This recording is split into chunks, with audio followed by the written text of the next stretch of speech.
Yeah, as I mentioned, when I was experiencing it through the years, I didn't really think that it's a problem. Uh-huh. But then when I started having young female engineers in my team, Uh-huh. I really see that, yeah, we need to do better and we have to do better because you really see that having a female but also a diverse team really change the dynamics and the collaboration within the team. You get a different perspective, different idea, Mm-hmm. and also even the team spirit is very different. And I think if you really look at it, you get better results.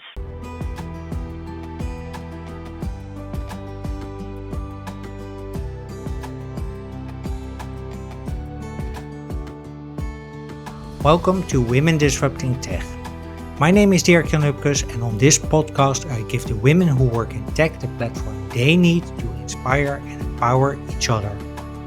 Join me on a journey into the world of entrepreneurship, funding, biases and role models to discover the strategies for success in the tech industry. In other words, how women can disrupt tech. Are you ready to listen?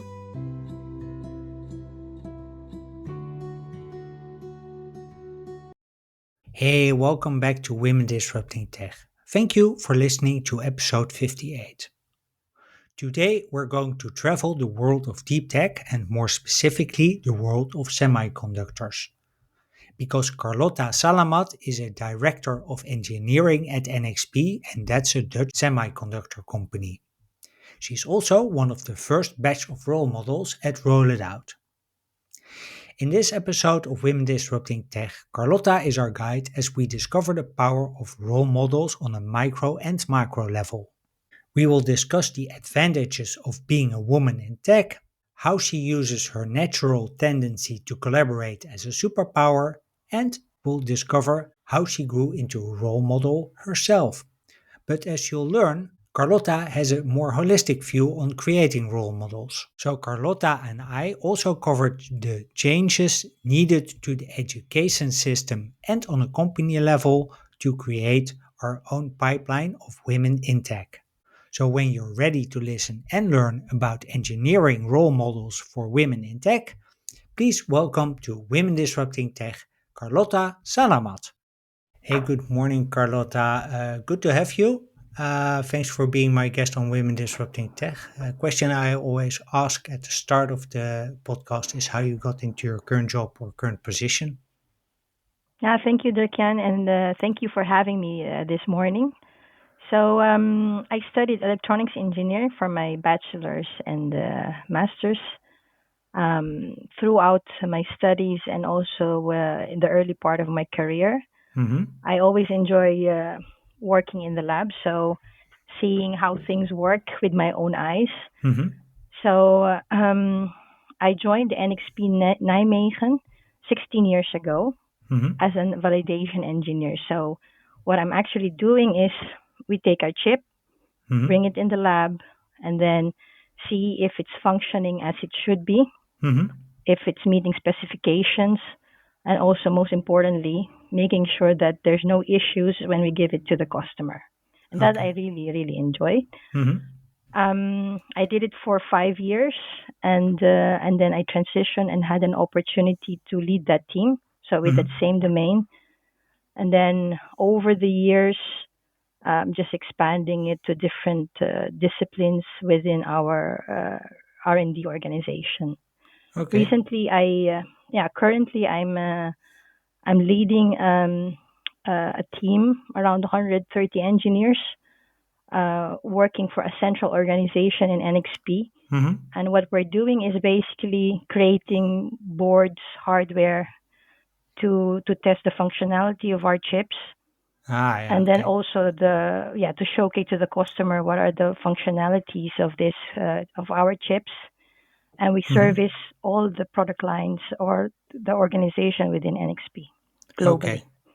So is it fair to say that it's sort of a quality control or quality assurance type of No, it domain? is more really hardware design. So we really do Ah. hardware design and qualify the boards, and then we do it for all the teams in NXP globally. Oh, okay. So you don't check afterward, but you check beforehand also? Yeah, so it is really about a very specific activity. So we basically service the different teams in Mm-hmm. NXP. We create the design for their boards. We qualify them. We send them to a manufacturer. Mm-hmm. We do the test for the boards, and Yeah. then we give it to the customer, the internal customer, Yeah. and then they do the full validation, which I previously did in my Yeah. early part of the career. Yeah. Yeah. So, for those of us who are not really familiar with semiconductors and chips, maybe explain how important they are because they're pretty much everywhere, you told me. Yeah, indeed, indeed. It's really important. I think most of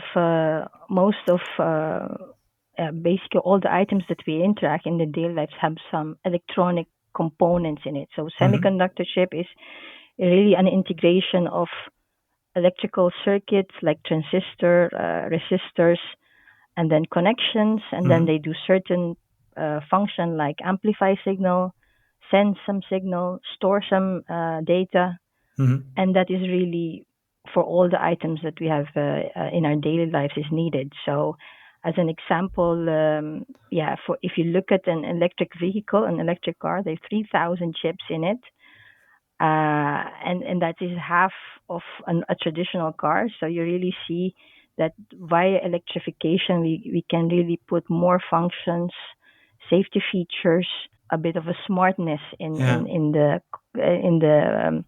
the items that we have in daily life. Yeah.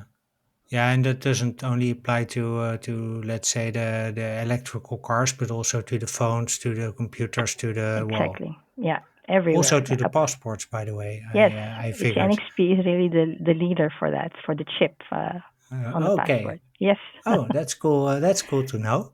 Yeah, yeah. Um, Before you came to NXP, I understand that you come from the Philippines. How did you come to the Netherlands? Yeah, that's a good. Actually, before coming to the Netherlands, I studied and lived in also in Japan for 3 years. Uh-huh. I took my master's there, um, and then I was also okay staying and living in Japan. But my boyfriend at the time got a job for NXP. So Mm-hmm. after our wedding, I also joined him and found a job in NXP Nijmegen. Ah, okay. Yeah. And how So we are was both that? engineers. Yeah. Oh, an engineering couple. Yes, yes, yes. Yeah. So how was that to transition from let's say Philippines, which is yeah I've never been there, to Japan, which is a really high tech society, to then to the Netherlands, to Nijmegen. How was that for you? Yeah, so indeed, so I'm quite used to integrating to the new environment. So, and I'm also quite flexible in that sense. Uh-huh. And overall, it is very positive experience for me living in the Netherlands and working in the Netherlands. That's also the reason we've been here now for 16, 17 years. Yeah. We really built the family here, and my children are born here. Mm-hmm. Um, when I joined NXP at the time, so that's 2008, in our department, I was the youngest, Uh-huh. and then maybe three, four female engineers out of 40. Oh, yeah. So for Okay. me, that was quite surprising, Uh-huh. knowing that Netherlands is quite a progressive country. Uh-huh. Um, but yeah, for me, as I said, I did my work and really focus on what I need to do. And for me, it was an overall positive experience. I really didn't see it as a big issue. But Mm-hmm. Are in there the more? last years, Yeah. Are there when more when I women? sorry, yeah, Sorry. Are there more women in engineering now? yes, yes, fortunately. Yeah. So also young in terms of age and ethnicity, Uh-huh. and yeah, the female part is still can be improved, but it's better than. So I think the minority, the ethnicity is really improved. It's very international now. Mm-hmm. The age we really had the focus on, yeah, bringing young people because it was really like a lot of mid 40s, mid 50s at the time, Ah, yeah. male white guys. Yeah, or white Yeah, males. Yeah. tech those two, nerds. I think, really significantly improved last year's. On the female diversity, yeah, there's some movement, but it's still quite less than 20%. Oh, Yeah. okay. How important is it to have a diverse team, by the way? Yeah, as I mentioned, when I was experiencing it through the years, I didn't really think that it's a problem. Uh-huh. But then when I started having young female engineers in my team, Uh-huh. I really see that we need to do better, and we have to do better because you really see that it um, having a female but also a diverse team really change the dynamics and the collaboration within the team. You get a different perspective, different idea, Mm-hmm. and also even the team spirit is very different if the team is very homogeneous. Is Yeah. very homogeneous versus a more diverse team. You get Yeah. different opinions, different energy, and it's really more collaborative. And I think if you really look at it, you get better results. Mm-hmm. Yeah. Yeah. The better results are indeed shown in studies. So uh, it's a nice bridge to my next question. Because in this podcast we regularly talk about the limitations of being a woman in a man's world.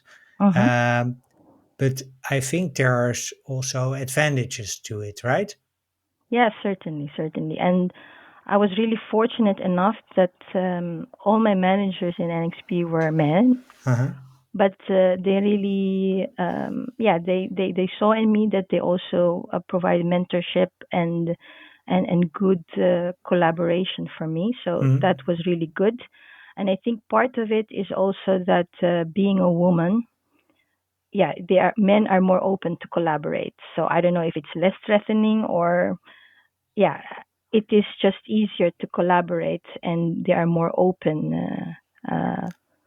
to me as a female. And as Ah, a minority, good and bad, you're huh. also quite visible. So it's just easier to build network with it. Yeah, Yeah, because that was my next question. If that's any different, also if it helps or does not help being an expat. But I guess the answer is yes, because it's easier to build indeed that network. Is it because you don't look like your standard white male guy? yeah. So probably people remember you easily. Yeah, So yeah, it's more you're the exception, and then people yeah, indeed, yeah. yeah.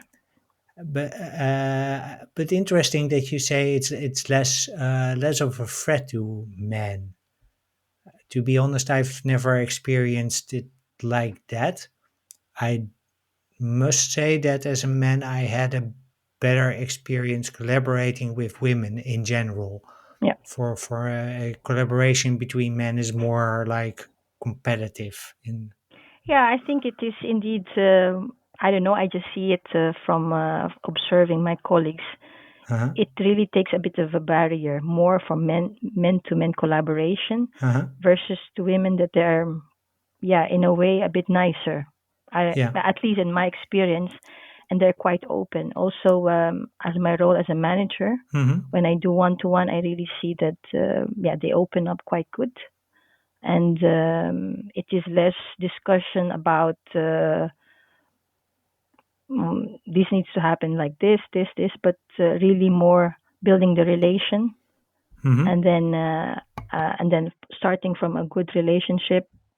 Yeah, developing the trust, and then working on the how do we collaborate and achieve the results together. Oh, that's interesting. That's much more, in that sense, trust based. Is that then just speculating? Is that then because men amongst themselves, there is the level of trust because we know the other guy, or is it because we know we can't trust the other guy, so we No, don't focus on it? I think it's really more on that it's you feel a bit the guard down. Uh-huh. I think it's not just that there's something going on with the other guy, but it's really just letting the guard down is easier, probably for with a woman. Okay. So in that sense, then also the men need the women to be Yeah, able yeah. to And collaborate. personally, for me, it is that is my default mode. I really Mm-hmm. like to collaborate. Mm-hmm. Yeah, I think I don't know if you're familiar with the insight, but I'm on the green yellow energy. Uh-huh. So collaboration is really and building connection is really quite second nature for me. Okay. Oh, that's interesting. I was wondering because you're now the head of engineering at NXP. I was wondering, in terms of team dynamics, we already talked a bit about it, but how important is well-being there to make people at ease? How important is that for performance? For well, Yeah, so indeed, it's a team, one of the engineering teams in NXP. hmm But I think the core of it, which in my case also not just yeah, it can be universal really, is that the team knows what is expected from their side, hmm and that they have the tools, the bandwidth to do their work effectively, hmm and that it is really connected to the needs of the organization. so it needs to be in sync with the why, Yeah, of the but organization. also with their why, Yes. I Yeah. suppose. And I think the perfect combination is really that the individual expertise and ambition, Mm-hmm. personal ambition, is really aligned with the organization. And that's really what I really spend most of my time, and I do my best to really align that individual ambition, goals to the organization How do need. how do you do that? With a lot of listening Uh-huh. during one-to-ones, and also being very clear on what the organization is needing. Um, I think everyone has really something expertise on their side, so either technical, hardware, Mm-hmm. software, that they really get energy from in development. And then, I mean, a lot of activities are happening in NXP, so there's always place for your expertise and your next ambition. Mm-hmm. And that's also quite good within NXP, that it will really foster the internal transfer. If it's not in your department, maybe on a different department it's needed. Mm-hmm. So I think that's really a win-win situation for both the employee and NXP. Is that also easy to move people around? To Yeah, I think if it's a good, especially if we identify that the engineer is really a good talent, mm-hmm. I mean, it's better to keep them within the organization than lose them to another company, right? So Yeah. it is really looking at the total NXP as one team, what is best for the organization. Mm-hmm.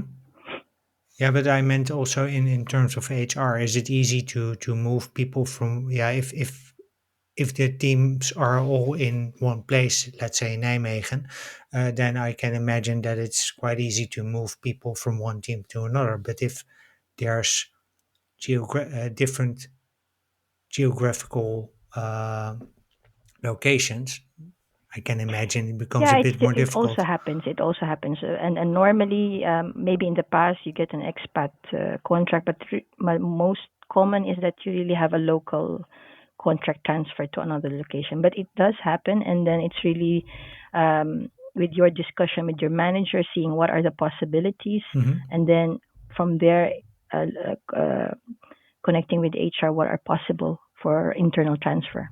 Okay. So I was wondering because you're a tech leader now, Hmm. as a head of engineering, are you also are there any women inside NXP or outside that consider you a role model? Yeah, that's a bit. Yeah, so if um, I also have within my team and also within NXP already mentoring some female engineers. hmm Yeah, I think who am I to say I'm the role model, but at least I get the feedback that yeah, you are inspire me to really pursue the career, and that a good example. But yeah, I think everyone can be a role model. I mean, in what we do, in what we deliver as results, yeah, we Yeah. can be role model to someone always. mhm. true. But how does it feel for you to be the role model? Yeah, in the beginning, yeah, when about this role model training, it was my general manager from our department who suggested it for me. And in the beginning, it was really about the training and also the that being out of my comfort zone and trying new things. Mm-hmm. But in the program, I really see how important it is, and then it really also made me reflect about my career. Actually, there are points in my career that with the role model triggered me to take the chance but also do things. For example, um, taking the electronics engineering. Mm-hmm. It was my sister's, my friend, my high school friend's sister, who Mm-hmm. really gave me an idea. She was the first female engineer I know, Mm-hmm. and she was working to this very cool company, Ericsson, Mm-hmm. who was yeah, at the time moving from very bulky analog mobile phone that weighs 1 kilo to 2G. So we're Uh-huh. now 5G. At the time when I was studying 2G, Yeah. and that find for me really that is for me was really cool. Mm-hmm. And then I switched from economics to electronics engineering, Ah. and then yeah, and then when I was already in NXP and I was pregnant for my first child, Uh-huh. it was really a big concern for me if I can even pursue. I mean, the level of my career, if I can really do it. Mm-hmm. So fortunately, I have one female colleague Yeah. that has two children and a thriving career. So it really gave me a confidence that I also can do it. Yeah. And Yeah, yeah, I think that speaks to the power of role models. That it's exactly. not So, not just but in if the, it's not just career wise, but yeah, also what comes with being a with it, woman. yeah, exactly, exactly. Yeah. And I think I don't reflect it at the early part of my career. Hmm. Only now, maybe it also comes with the aging Uh-huh. that you really want to not just develop yourself but also contribute. I think Yeah. all of us, when we really mature, what can I contribute? And for me, if even on a small scale, if I can inspire someone or at least support my fellow engineers to have a thriving career, Hmm. then for me that is really a sense of fulfillment to do it. Yeah, to be able to give back. Yes. Yeah. Yeah. Because you're also one of the first batch of role models at Roll It Out. Yes. We already talked about why it's what it brings you and why it's important. What did the training teach you? Yeah, so the training was really quite targeted. So one is communication, so how you present yourself, which Mm-hmm. is very interesting. I mean, I think for me it was always that public speaking was a bit always nervous about, Mm-hmm. but I always admire people who can do it. So I wanted to learn. Mm-hmm. So that was a very good training. The second one is also about the social media presence. Mm-hmm. Um, yeah, I'm still trying to do that. So LinkedIn and also in Instagram. And then also, how do you communicate with a different generation? I think Yeah. it's very different if you communicate with an elementary or in a basis school or middle bar versus someone who's already in tech. Yeah. Those are the trainings that were really well organized and also very effective. Yeah, but okay. So they also teach you like how to cross generational boundaries, really in Yeah, terms of okay how to talk to a yeah, small kid about it yeah, versus middle school versus high school versus someone who is well at your level maybe. yeah.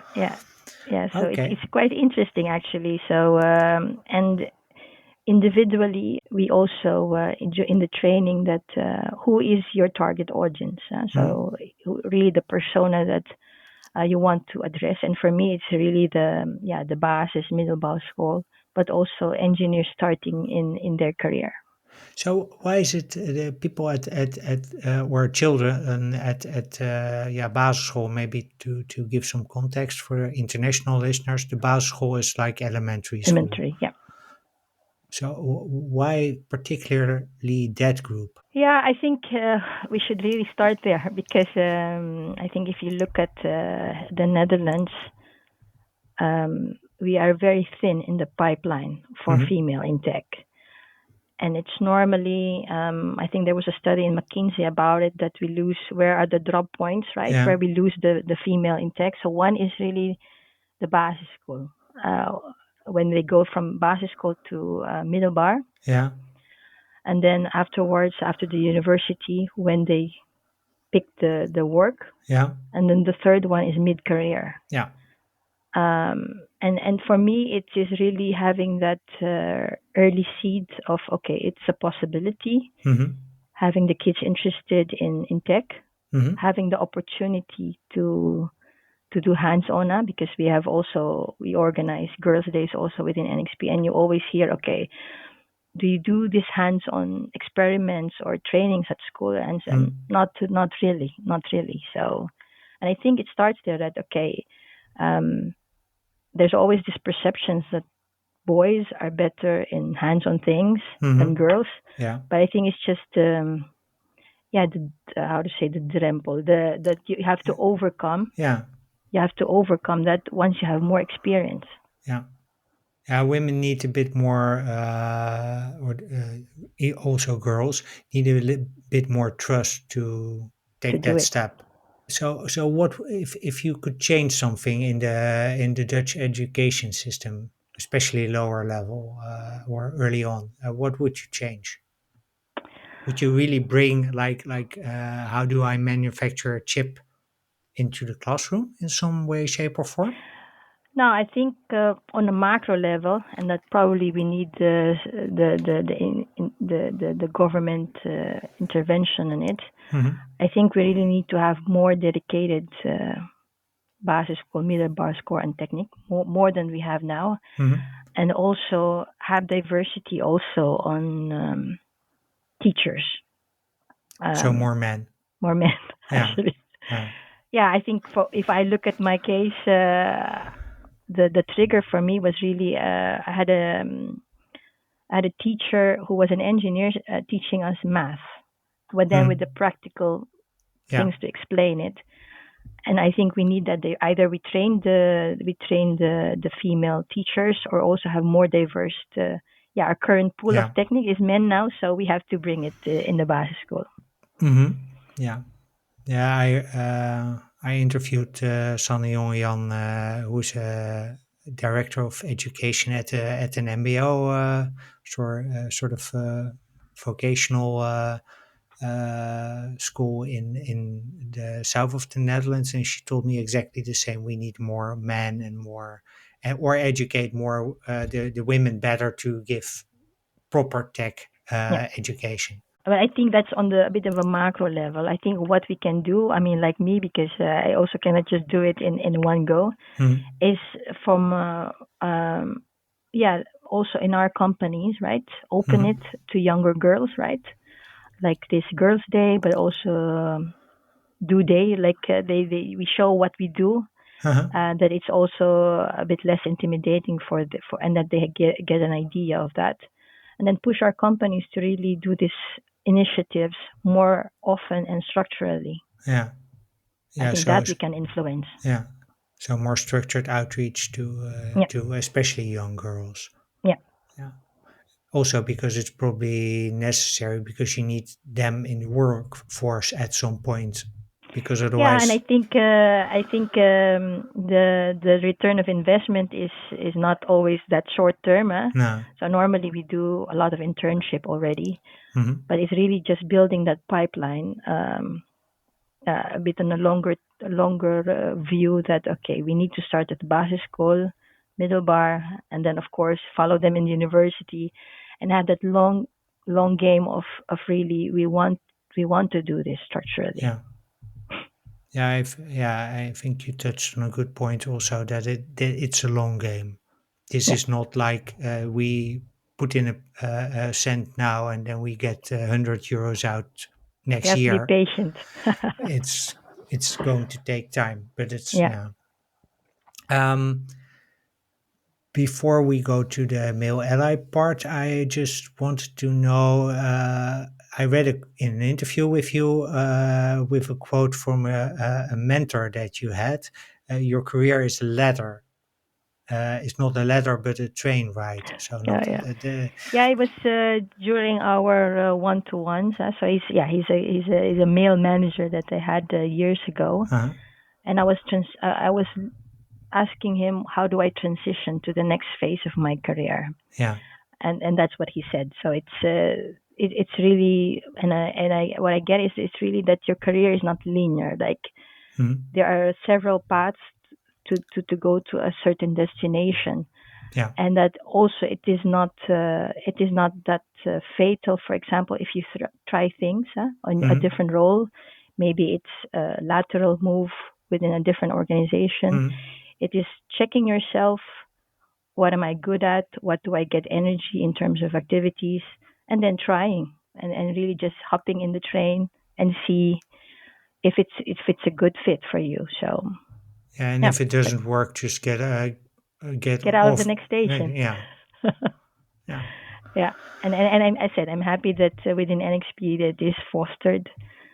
Um, yeah, and I think there's not. It's really just exploring and seeing how what activities. Maybe the role doesn't even exist, and you have to Mm, shape it for yeah. yourself. So yeah, Yeah, true. And you have to feel also feel at ease to just to come back to the well-being part. yeah. Is that something that is um, particularly relevant for women to get that assurance that you can always get off at the next station and it doesn't really Um, matter? no, I think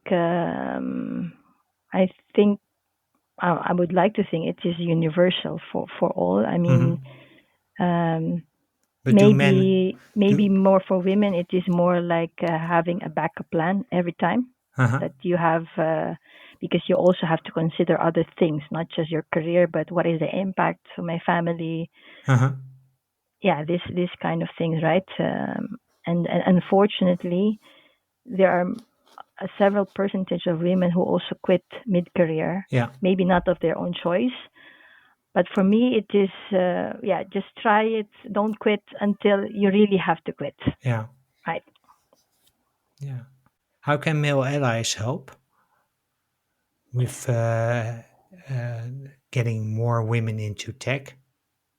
I think starts with asking and seeing how are you doing and your Hmm. team is doing. I think the engineer in me is always, yeah, you have to measure things to improve it. Yeah. So, for example, in your department, check how are we doing in diversity in terms of if you're a manager, what is in the salary gap? I mean, Hmm. if 80% of the lower salary are women, maybe that's something, right? Hmm. How is your pipeline? When you do interviews, do you also get an opinion of a female colleague? Do you actively look for profiles from women? Hmm. Yeah, I think it's just to be conscious, check what is happening on your surrounding, and just doing something about it. Yeah. So it starts with awareness. Yeah. How do you get into action mode? Yeah, I think if you really see the numbers and the situation, and for yourself ask, is it important for me? Do I find it important? Uh-huh. And then there's no other way but to take action. So during what I said, the taking of a new employee, Hmm. but also during meetings, how do I interact with my female colleagues? Once the awareness is there Hmm. and you recognize the importance, you as an ally cannot do nothing anymore. Yeah. Sounds like a great place to move to my final question. Hmm. I have an arrangement with Jacqueline van den Ende. She's the one of the co-founders of Carbon Equity. That's an investment management company that invests in helps high net worth individuals invest in a better climate. And she challenged me to make this podcast irrelevant in Yeah, 10 I've years heard it. from now. Uh, what would be your expert advice to make that happen? Yeah, I think for the 10 years, Dirk-Jan, it's Yeah. yeah, we what we mentioned already earlier. We need really in a macro level, really a big intervention on this one. If we Hmm. really want, if we as a nation find it important that we have the talent pool to compete with other European countries, Yeah. we really need to big step up on what I said about yeah, more technical school and basis school, middle bar. Hmm. Also, maybe on the arranging the daycare, maybe more support that women can have a thriving career, Hmm. support in the career. Also, while we build the pipeline, what do we do in terms of attracting um, technical engineers outside? So Hmm. while we build our internal pipeline, Yeah. that we also attract the external talent pool. Hmm. Yeah, I think that's on a macro level that to reach that we can really make a big dent on this diversity that we have. Hmm. But on a personal, what we can do, we already also mentioned earlier, is really start on yeah what you can do for yourself. Support the women at work. Hmm. Try to be involved in activities with children, involving them in tech, and yeah, supporting supporting women in your organization, for parents, for teachers, inspiring this. So these are the things that we can do. It might take longer, Yeah. but these are the things that we can really immediately do and really has yeah as a contribution. Yeah. So, and those are the small steps that Yeah. everyone, including men, can take. Yes, everyone, parents, teachers also can do. Yeah. Okay. Well, Carlota, thank you very much for this conversation. If people want to learn more about you or want to connect with you, where would you like to send them? Yes, LinkedIn is the way to go for me. Hmm. So yeah, I think that's the best option. And then yeah, looking forward to it actually. Okay. Well, thanks very much for the conversation. Really enjoyed it. Listeners will include the link to Carlota's LinkedIn profile in the show notes. With that, thank you for listening, and I hope to see you in the next episode. Well, that's a wrap for this episode. Thank you for listening to episode 58 of Women Disrupting Tech with Carlota Salamat about engineering role models for women in tech. Carlota and I hope that you've enjoyed our conversation as much as we did. And if you'd like to learn more about Carlota, about her work for NXP and her activities at Roll It Out, feel free to connect with her via the links in the show notes. As usual, you can find the show notes at womendisruptingtech.blog. On that same website, you can also become a member of the Women Disrupting Tech community. And if you're a member, you're the first to learn when new episodes or blogs come online. If you're looking for a role model to inspire your own hero's journey in tech, feel free to check out one of the 50 plus other episodes of this podcast on Spotify, Apple, and YouTube. And if you're a regular listener, would you consider giving the show a rating or a review? That way, you help other people discover the podcast. Now, if you're a male ally and you want to help Carlota and other women disrupting tech make this podcast obsolete by the end of 2032, there's a simple thing you can do. Please share the podcast with friends, family, and co-workers, because this way you give Carlota and my other guests the platform they need to make it happen. Finally, if you want to connect with me, you can reach me at dirkjan at womendisruptingtech.blog, or you can send me a DM on LinkedIn. On LinkedIn, just look up my name and you'll find me. With that, I wish you a wonderful day. I hope to see you in the next episode. And in the meantime, keep being awesome.